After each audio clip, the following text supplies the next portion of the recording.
সিলেটে বদলে যাওয়া টাইগারদের ব্যাটিং দেখে অনেকেই অবাক হচ্ছেন। 3 ব্যাটারি পেরিয়েছেন হাফ সেঞ্চুরির কোটা। মাহমুদুল হাসান জয় দ্বিতীয় দিন শেষে 169 রানে অপরাজিত। সাদমান ফিরেছেন 80 রান করে। মুমিনুল আছেন অপরাজিত 80 রানে। ক্যাপশন দেখে অনেকেই হয়তো ভাবছেন এখানে চান্ডিকা হাতুরু সিংহের কৃতিত্বটা কোথায়। কৃতিত্ব কিছুটা অবশ্যই আছে, সেজন্য যেতে হবে একটু পেছনে। কিছুদিন আগেই হাতুরুর কাছে ব্যাটিং দীক্ষা নিতে সিডনি উড়ে গিয়েছিলেন 2 ব্যাটার সাদমান ইসলাম ও মুমিনুল হক। বাংলাদেশের ক্রিকেটে এমন দৃশ্য রেয়ার। তবে ভালো করার এই তাড়না 2 ব্যাটারকে যে ভালো করতে সাহায্য করেছে সেটা বলার অপেক্ষা রাখে না। সিডনিতে হাতুরুর সাথে সেশনের বেশিরভাগটাই ছিল ইনডোরে। সাবেক গুরুর কাছে মূলত ব্যাটিং নিয়ে পরামর্শের জন্য গিয়েছিলেন 2 ব্যাটার। টেকনিক নিয়ে খুব বেশি কাজ না হলেও ট্রু উইকেটে ব্যাটিংয়ের দীক্ষাটা বেশ ভালোই পেয়েছেন সাদমান, মুমিনুল। মানে বলতে গেলে ওখানে যাওয়াটা ওদের কন্ডিশনটা ইউজ করার জন্য বা ওদের মানে সিডনি যেরকম পিচ বা ওই এর জন্যই যাওয়ার।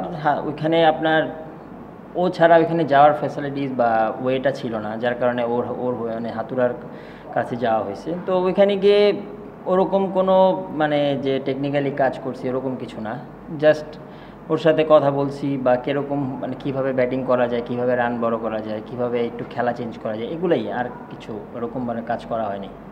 না এরকম কোনো কিছু হয় না। ম্যাক্সিমাম যে প্র্যাকটিসটা করা হয়েছে মানে ওয়েদারটা তো একটু মানে আপনার বৃষ্টি ছিল, সানি ছিল না, তো আমরা ম্যাক্সিমাম ইনডোরেই ব্যাটিং করা হয়েছে। শুধু হাতুরু নয়, কৃতিত্ব আছে হ্যাজেলউডেরও। তার সাথে কাজ করা না হলেও সাদমানের জন্য গুটি কয়েক বল করেছিলেন হ্যাজেলউড। তবে ক্রিকেট নিয়ে জম্পেশ আড্ডা হয়েছে দুজনের মাঝে। ক্রিকেটীয় মস্তিষ্কে বিস্তার ঘটাতে যেটা সাহায্য করেছে বেশ।